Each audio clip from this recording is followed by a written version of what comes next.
de morado penitente que inundan las calles de una Guatemala eterna, esperando el paso del Señor, que va a celebrar la Pascua entre nosotros para redimir al género humano. Presentamos, mientras llega la Semana Santa, Primero Dios. ¿Qué tal, amigos? ¿Cómo están? Qué gusto saludarles para presentarles un programa que en esta época cuaresmal, en la que en Guatemala hay sonidos, colores y sabores especiales, porque se reviste de un morado penitente y también con el aroma del corozo y el morado de las jacarandas. Guatemala es distinta en la época de Cuaresma y Semana Santa. Primero Dios, este programa que tendremos en la víspera y en el anticipo de la Semana Santa del 2004. Byron Valdizón, qué gusto compartir este programa y esta tradición tan nuestra. Así es, estimados amigos, ya Luis lo decía, el programa se llama Primero Dios, una expresión muy guatemalteca, muy chapina. Los esperamos cada semana porque tendremos segmentos muy especiales, un encuentro espiritual, aspectos tradicionales, el folclore, la tradición, toda la riqueza que engloba la Cuaresma y la Semana Santa.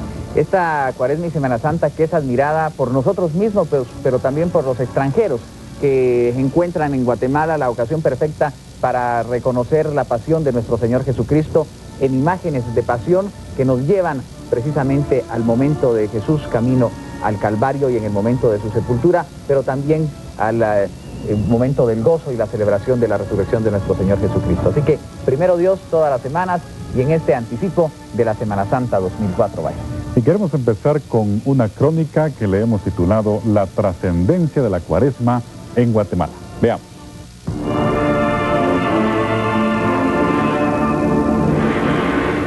La Cuaresma es un período de 40 días previo a la Semana Santa. Para muchos es un tiempo de reflexión y de interiorización espiritual. Guatemala tiene una manera muy particular de vivir este período gracias a la expresión original de sus tradicionales procesiones y todo lo que ellas generan en la actividad diaria de los guatemaltecos. La Cuaresma se lleva a cabo en un período de 5 semanas. Tiene su origen en el miércoles de ceniza y empalma con el inicio de la Semana Mayor. Cada domingo hay procesiones, especialmente aquellas que salen de los barrios de la ciudad capital y de la antigua Guatemala. Sumando todas las procesiones que salen a hacer su recorrido, solamente en Cuaresma podríamos hablar de un centenar. Además, es un tiempo especial para que las señoras elaboren deliciosos platillos de comida típica propia de la temporada. También es la ocasión para admirar bellas alfombras, para escuchar marchas fúnebres, para mandar a hacer los trajes de cucuruchos, para asistir a los viacrucis, para hacer los huertos y para muchas tareas más. La Cuaresma impacta en la misma economía informal y en actividades comerciales que se dedican a la impresión litográfica, a la serigrafía, a la venta de flores, a la sastrería y otras actividades. Involucra también a altareros, lireros, escritores, en fin, la Cuaresma impacta fuertemente la vida normal de miles de personas, incluyendo a aquellos fieles creyentes que modifican su rutina diaria con una serie de actos piadosos que los encamina a la celebración de la Semana Mayor.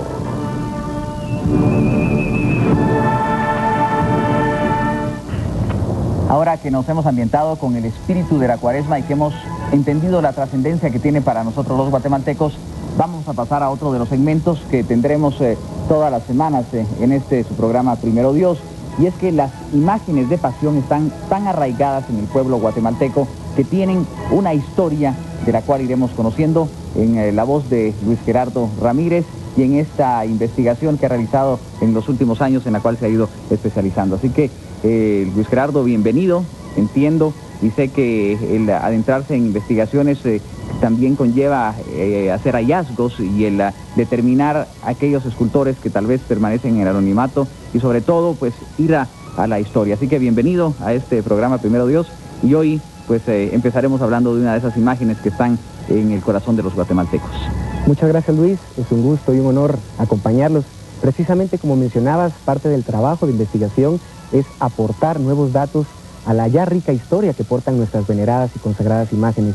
Precisamente de estos datos es los que estaremos dando a conocer en estos programas, platicando también de la evolución de los cortejos procesionales y compartiendo primicias precisamente relacionadas con nuestras queridas imágenes de pasión. Trataremos de abarcar la mayor cantidad posible de ellas. Sabemos que todas están dentro del corazón de nuestros queridos católicos y de los cucuruchos, pero repetimos, trataremos de abarcar la mayoría de ellas.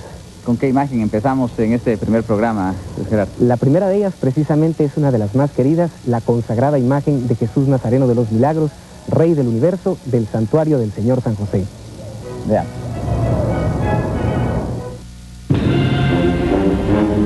La historia de esta bella muestra de la imaginería colonial guatemalteca se encuentra relacionada con la ermita de la Santa Cruz del Milagro, ubicada en el barrio de Chipilapa, en la otrora capital del reino, Santiago de Guatemala.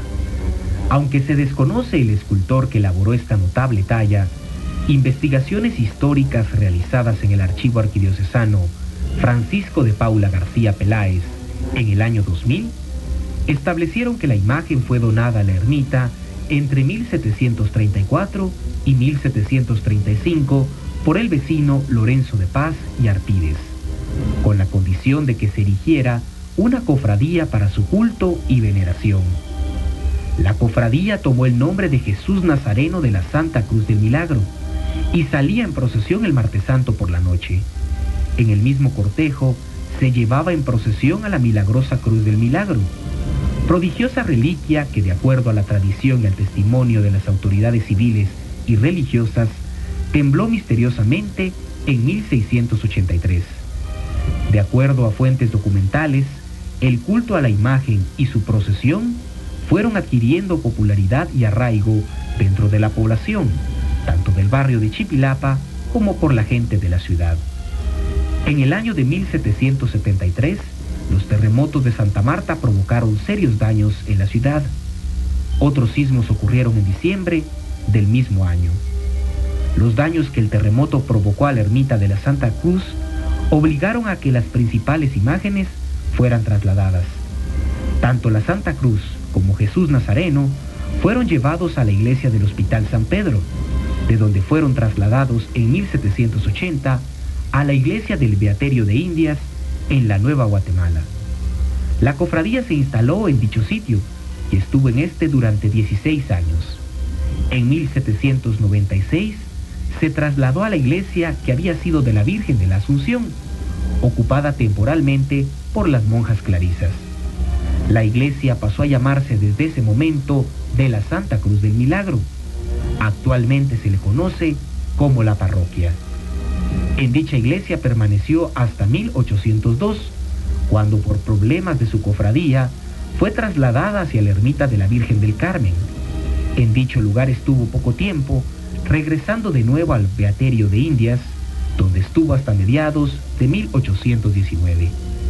Desde ese año, por diversas causas, inició un peregrinaje que la llevó por la iglesia de Santa Rosa, nuevamente la Cruz del Milagro, el templo de Santo Domingo, quizá el Beaterio de Belén, y finalmente alrededor de 1848 quedó en forma definitiva en la iglesia de San José. En el año de 1992, la imagen fue consagrada por el entonces arzobispo Monseñor Próspero Penados del Barrio. Gracias, amigos televidentes, y los invitamos a que nos acompañen en este segmento donde estaremos hablando de las principales imágenes de pasión. Muchas gracias. Estimados televidentes, ahora vamos a presentarles a ustedes un pequeño resumen de lo que fue la procesión del primer domingo de Cuaresma con la imagen recientemente restaurada de Jesús Nazareno del Consuelo del Templo de la Recolección. Gocémonos viendo el esplendor y la tradición de la Cuaresma guatemalteca.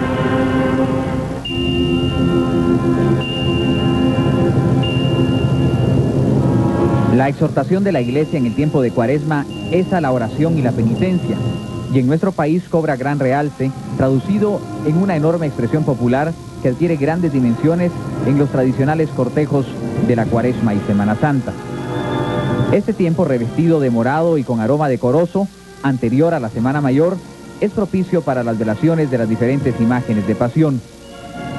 El primer domingo de Cuaresma corresponde a la Hermandad de la Recolección organizar su velación, que como en años anteriores tuvo como punto extraordinario la procesión de la consagrada imagen de Jesús Nazareno del Consuelo, que salió en horas de la tarde y noche a recorrer calles y avenidas del centro histórico, destacando el barrio Recoleto.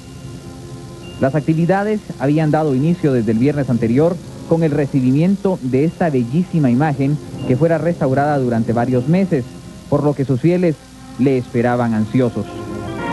Misas, conciertos, rezos y plegarias caracterizaron un fin de semana dedicado al Nazareno de la Dulce Mirada, que lucía imponente y amoroso desde sus andas, que fueron cargadas por devotos y miembros de las diferentes hermandades y asociaciones que acompañaron el trayecto de unas 7 horas de recorrido.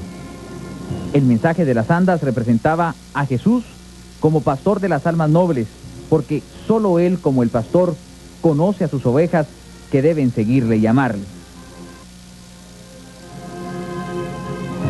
Jesús Nazareno del Consuelo volverá a procesionarse en su tradicional cortejo del Sábado de Ramos, también conocido como Sábado del Consuelo, que marcará el inicio de la Semana Santa 2004 y también de nuestras transmisiones especiales de la Pasión del Señor.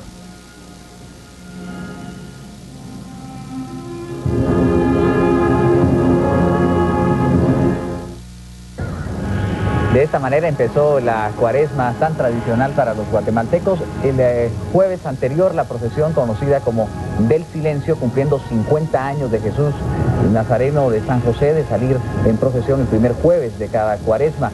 Y la procesión del primer domingo corresponde al Nazareno Recoleto, que ya recorrió las principales calles de avenidas. Ahora se espera el gran acontecimiento del Sábado de Ramos o Sábado del Consuelo, cuando volverá en magna procesión a las calles de nuestra Guatemala. Muy bien, y con estas imágenes vamos a ir a una pausa, ya volveremos.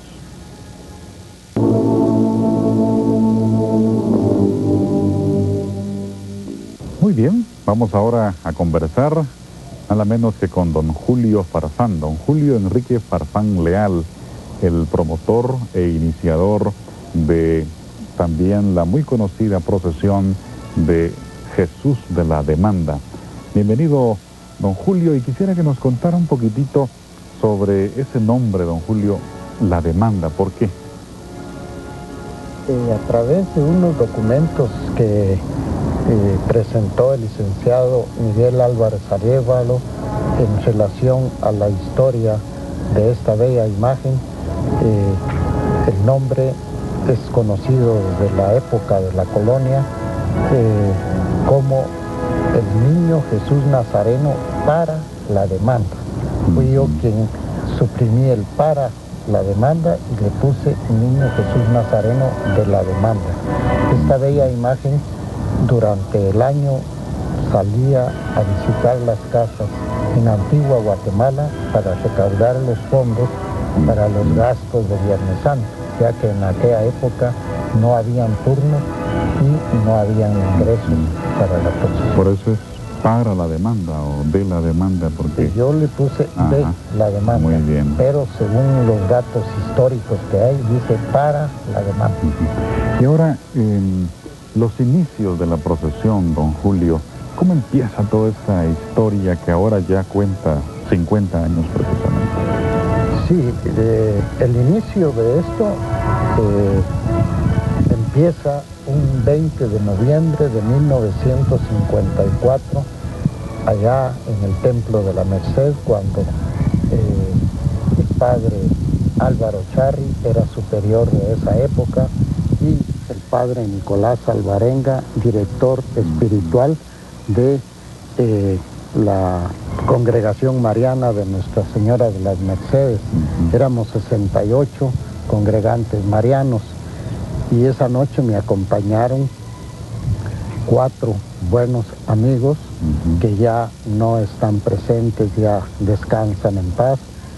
Fue así como esa noche el padre Álvaro Charri me autorizó para poder sacar la procesión del Niño de la Demanda, siempre encargándome mucha honestidad para el manejo de estos fondos. ¿Y cómo resumiría usted, don Julio, estos 50 años?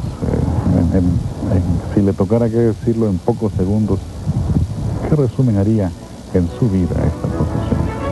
Sí, yo creo que para mí, en lo personal, espiritualmente, me ha ayudado muchísimo e incluso ayer le decía yo a mi esposa de que no cabe duda que este bello niño de la demanda nos ha tendido los brazos a los dos, ya que tenemos 4 hijos que son excelentes y a ellos debo todas las facilidades que me han brindado para la procesión.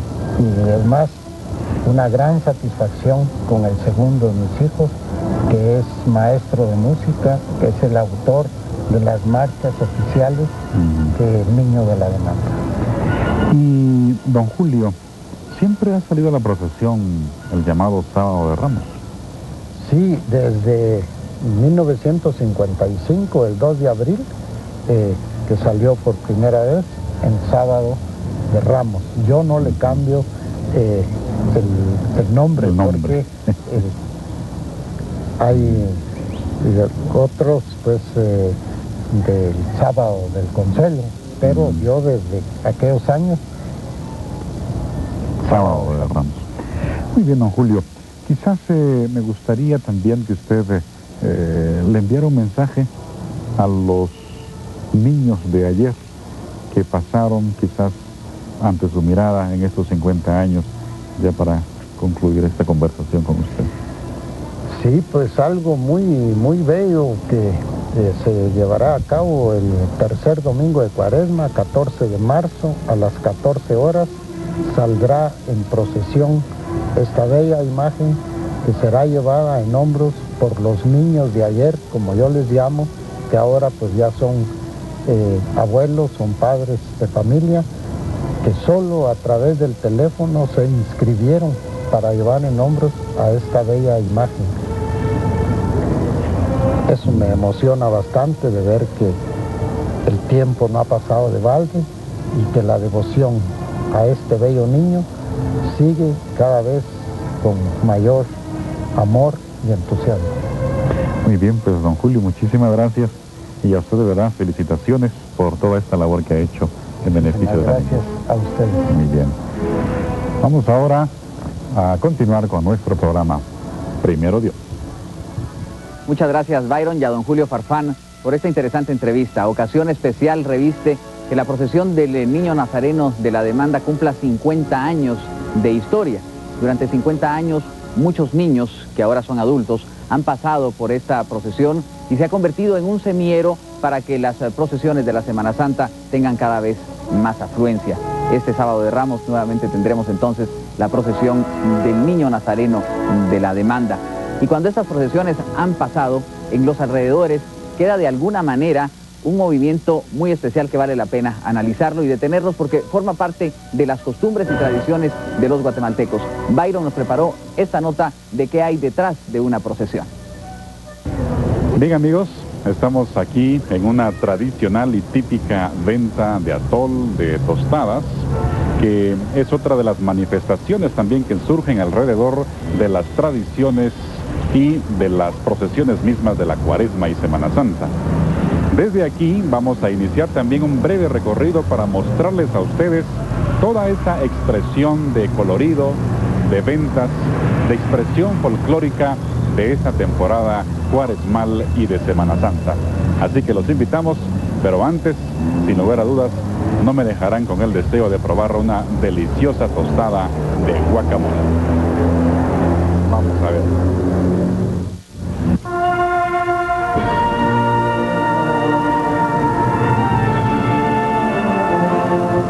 Tanto antes como después de un cortejo procesional, se genera una actividad comercial de características muy particulares. Anteceden a las procesiones hombres y mujeres de la economía informal que aprovechan la reunión de miles de personas para ofrecer diversidad de productos, tales como poporopos o palomitas de maíz, vejigas, helados y desde luego comidas rápidas y populares como panes, tostadas, buñuelos, atoles y otros. Así también se aprecian ventas de productos propios de la temporada como guantes, playeras, pósters e íconos religiosos, madrileñas y quienes, más originales, año con año echan a andar su ingenio para cautivar el gusto de los que acuden a encontrarse con las procesiones de Cuaresma y Semana Santa. Hay que hacer mención que con el paso del tiempo estas ventas han proliferado y también se han modificado. Antes se hablaba de artesanías típicas de la temporada. Ahora estas se pierden en la inmensidad de todo un subgrupo de personas que buscan la manera para agenciarse de unos centavos y cubrir sus necesidades económicas.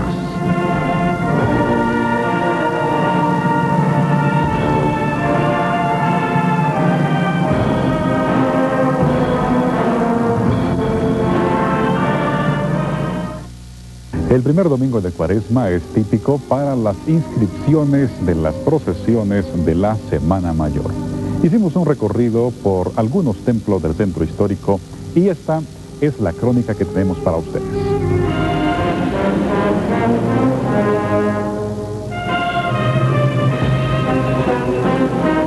Uno de los días más importantes para quienes cargan en las procesiones es el primer domingo de Cuaresma, ya que es cuando ellos y ellas acuden a los diversos templos donde organizan procesiones para reservar su turno.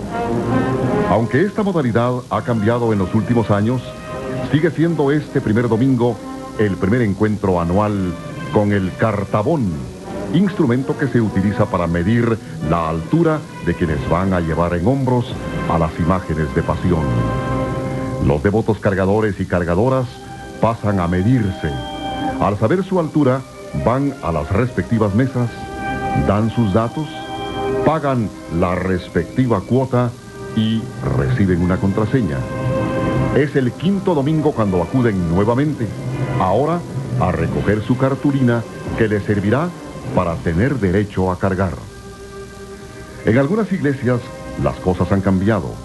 La incursión de la tecnología ha modificado los procedimientos de tal manera que no hay que hacer mucha cola y en algunos casos pueden inscribirse en cualquier época del año.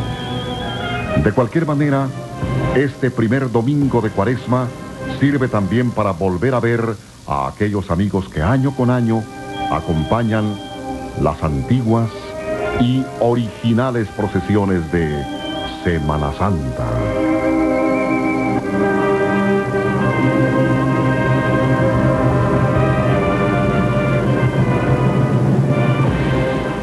Después de este encuentro anual con el cartabón de todos los cucuruchos y devotas cargadoras, ¿qué les parecen si vamos a una pausa comercial?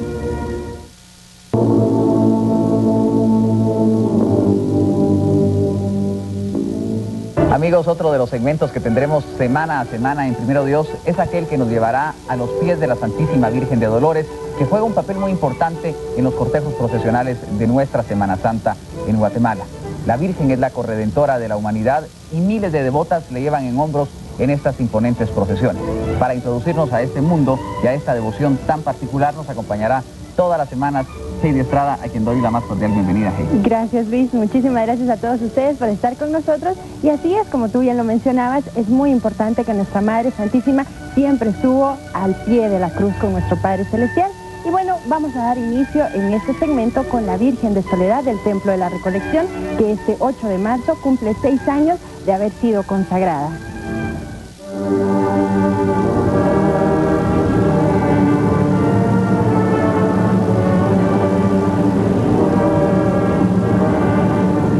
Nació en el taller de escultura de un artista nacional.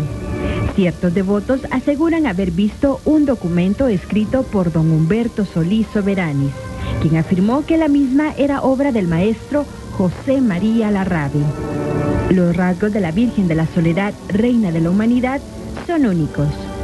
Se acercan mucho a los detalles que caracterizan a los de San Juan y María Magdalena del Templo Recoleto. Constituyen, sin lugar a duda, uno de los conjuntos estéticos más significativos y de mayor unidad que desfilan durante la Semana Santa en la ciudad de Guatemala.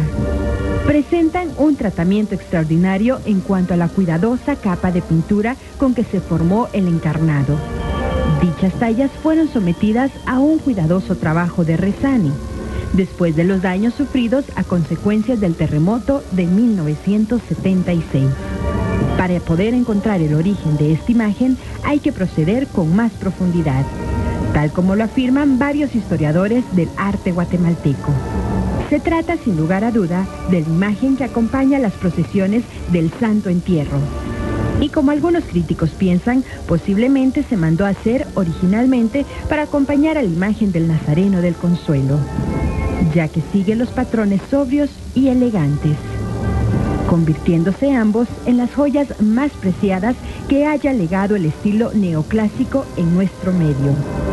De magnífica altura, esbelta, rígida, con el rictus aconjado y pleno de dolor, pero sin ninguna lágrima. Su rostro obedece a los lineamientos neoclásicos románticos, en lo que es evidente que la muerte se acoge en serenidad.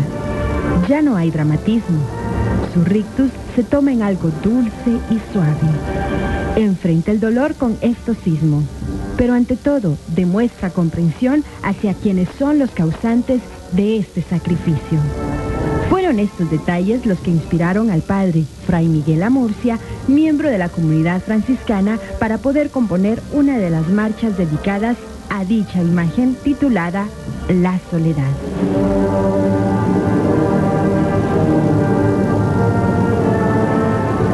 Este 8 de marzo se cumplen 6 años de la coronación episcopal y nombramiento como Reina de la Humanidad de María Santísima. Gracias por habernos acompañado. Esperamos que todas las devotas cargadoras queden bien informadas con este segmento y además de eso se acerquen más a la devoción de nuestra Madre Santísima, la Virgen María. Hasta la próxima. Muy bien, tendremos también con nosotros un segmento, es un segmento espiritual con el fin de que tengamos una pequeña orientación en el tiempo de Cuaresma. Y hemos invitado para este segmento al Padre Manuel Abad. Padre, bienvenido a este programa Primero Dios. Gracias. El Padre nos va a orientar, a dar algunas pautas de interés para todos ustedes. Así que lo dejamos, Padre, con un saludo para todos sus feligreses allá en San José Pinuta. Gracias, Byron. Es agradable poder estar con ustedes en esta oportunidad y reflexionar sobre el Evangelio de este segundo domingo de Cuaresma. Estamos entrando ya en una etapa de preparación espiritual importante. Encontramos en el Evangelio de este domingo a Jesús transfigurado. Es sorprendente encontrarle con dos figuras muy importantes del Antiguo Testamento, nada más que Moisés y Elías.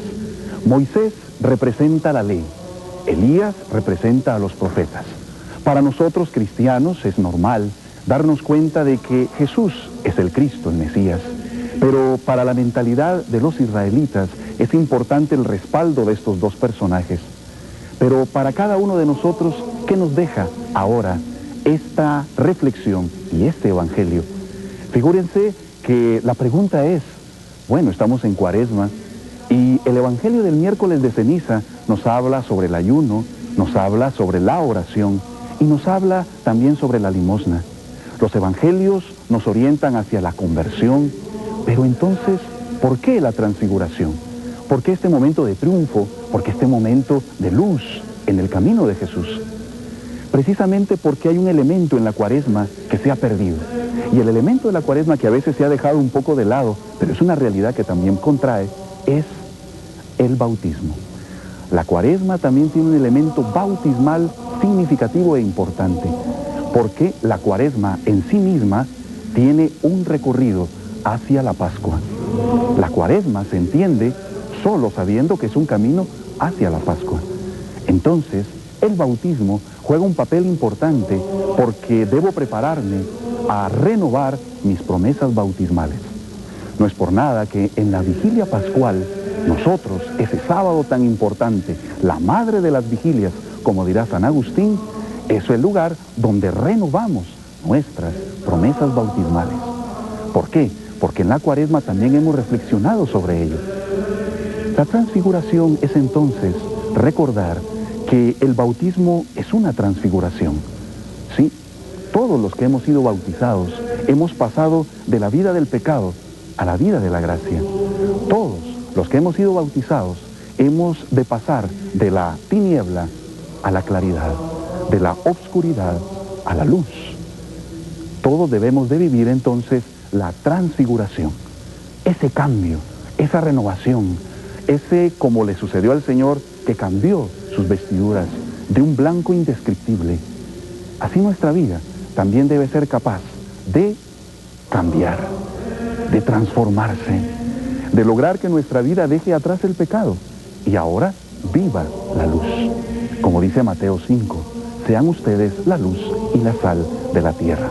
De la misma manera, el bautismo nos llama a ese cambio. Así que hoy, en este domingo, segundo domingo de Cuaresma, tú y yo debemos de reflexionar, bueno, esa transformación que debemos dar. Dejar el pecado. Cada uno sabe en dónde le falla a Dios.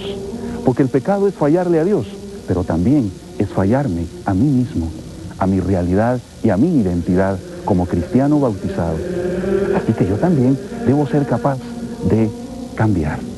Tenemos que transfigurarnos, dejar el pecado, pero también la transfiguración significa dejar la tristeza y pasar a la alegría.